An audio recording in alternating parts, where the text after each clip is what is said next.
Hey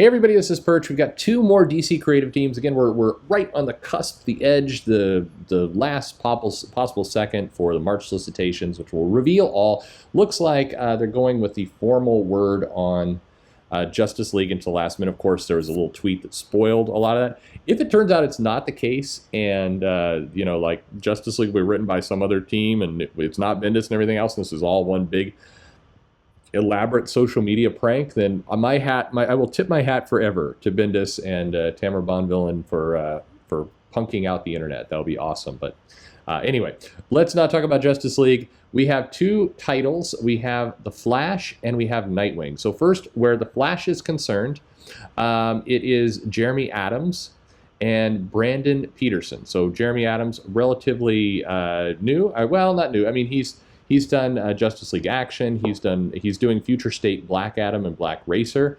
A little bit of a surprise there. And then Brandon Peterson, who has done a lot of things, certainly is working on Future State Flash, but also Superman, Shazam, The Avengers, Amazing Spider-Man. He's got a long career in comics.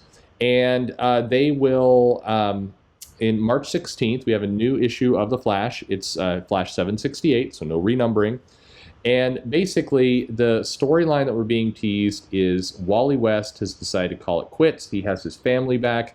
Family is more important than a connection to the Speed Force, so he wants to settle in and redeem himself to some extent. The title, the first arc, is supposedly called The Redemption for Wally West, which is interesting wording. Redemption for Wally West, which is a little bit of a different spin. So Adam says, there's a dispute about who would win a race between Wally and Barry. I'm not sure that that's a mystery a lot of people are really focused on, to be honest, but okay.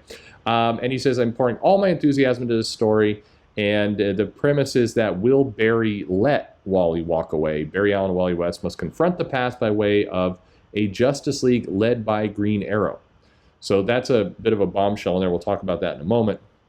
Obviously, Wally has issues with Ollie and Wally. That's going to confuse everybody. They have some issues based on Roy's death, which Wally West accidentally killed in Heroes in Crisis. The event that just continues to haunt us. Like, you think about events where the outcome just continues to be an albatross around the neck of comics. Like, anyway. So will Wally West truly retire? Is he gone? Is he not? So anyway, Jeremy Adams, Brandon Peterson, and just for what it's worth, Future State, as you'll hear in an interview with Jeff Thorne coming up, but also some of the other comments they made, the events in Future State are a possible future, but in many cases based on the timeline, a likely future. So the Flash, the time skip to Future State Flash is actually pretty short. It's not as significant as, say, Wonder Woman, which takes you to the end of time. So in that book, in Future State Flash, the premise is, with no powers, no backups, and no other choice, Barry Allen and the former Flashes face the most deadly threat they've ever encountered, Wally West, who is possessed by an evil force that was trapped inside the Speed Force, and now Wally West is a psychopathic murderer again, and he's running around and running amok. So if that's the future we're heading to, then okay, so in March, this creative team is doing this arc around the redemption for all of Wally West. So is that to indicate that that's not going to happen, or what exactly? It's interesting. Anyway, there you go. So will it actually lead to this title or not? One other thing, Brandon Vietti is doing the Future State Flash, of course. Jeremy Adams is doing this Flash, so it's a case where the writer is not hopping from one to the other. So there you go. And then the other bit that was kind of tucked in there was that it's going to encounter Green Arrow, Ollie, who is the leader of the Justice League. So in that teaser image that briefly went out of the Justice League that is written by Bendis, we do see Green Arrow there. Green Arrow being elevated to actual leader of the Justice League does feel like a Bendis kind of, let's put the lesser power guy in charge of the company who has a moral compass, in this case, very left-leaning moral compass. Let's put him in charge of this team that has, characters like Batman and Superman and Black Adam and everything else. why not? I mean, that definitely does feel like a Bendis trope. If you look at what he would do with the Avengers and kind of the elevation of Luke Cage and characters like that, it does fit his MO to put a character like Green Arrow in charge. Now, Green Arrow, as a personality type leading the Justice League, seems very much out of character, but why not? We're living in the now. So the other creative team that's been announced is Nightwing, and Nightwing is basically being taken by the Injustice and Suicide Squad team of Tom Taylor and Bruno Redondo. So a reuniting of that team, who has worked well together.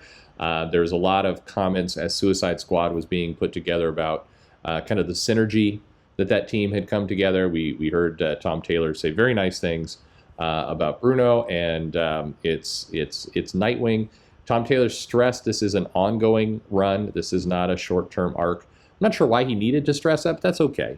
He basically said this is an ongoing arc, taking over with Nightwing 78, once again, not a reboot. And the goal is that Nightwing is back, and he wants to keep Bloodhaven safe. He's really determined to keep Bloodhaven safe. So he is...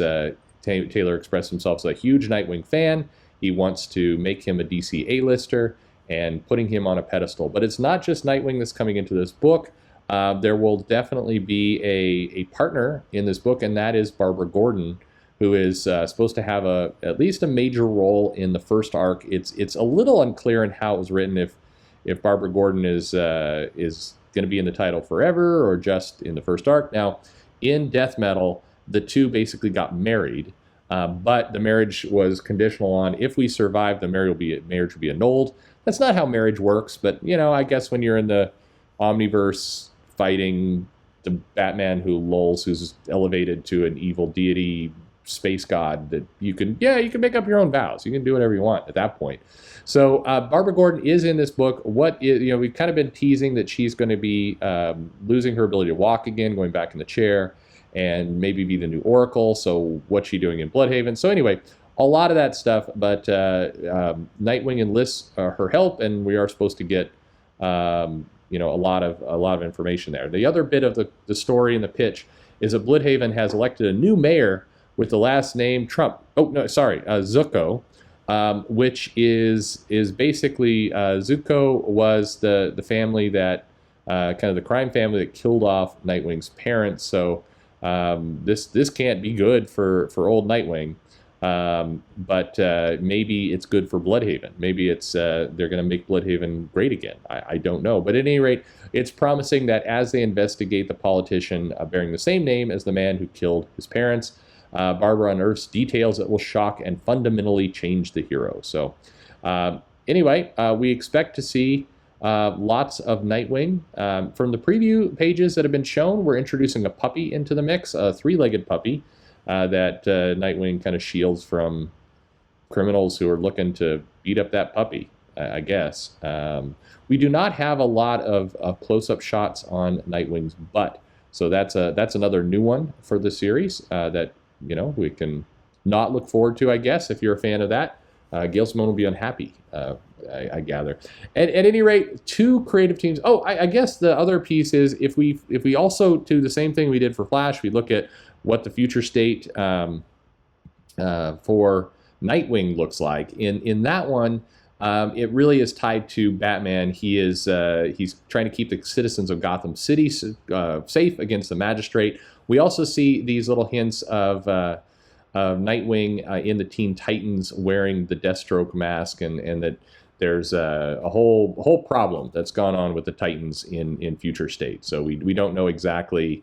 It's a graveyard of pupils and lost to a terrible, terrible battle where Nightwing failed his team. So neither of those seem really connected to what Taylor's talking about for his run on the book, but who knows? Maybe it all connects someday. It could be. At any rate, what do you think? Are these two books you're in for? Are you excited about any of this stuff? Is this get you going a little bit? We have Flash. Really, at this point, we're waiting on the official word for Justice League. We've heard it now, but we're waiting for kind of the official confirmation. Maybe. I don't know why we're waiting on that. Everybody knows it at this point. We haven't heard about JSA, which I do expect Robert Venditti to be put on. We are learning about Aquaman. And it feels like there's a couple other surprises in there that we want to get to. I do expect, maybe not in March, but in relatively short order, we will get, talk about Titans. We will get talk about Doom Patrol and some of the other shows that are going on HBO Max. They'll be represented in some way. But there you go. So maybe Williamson's going on Titans. Who knows? We'll find out soon. Hey, let me know if you're interested in any of these books. Like, subscribe, click the bell for notifications, and thanks for listening.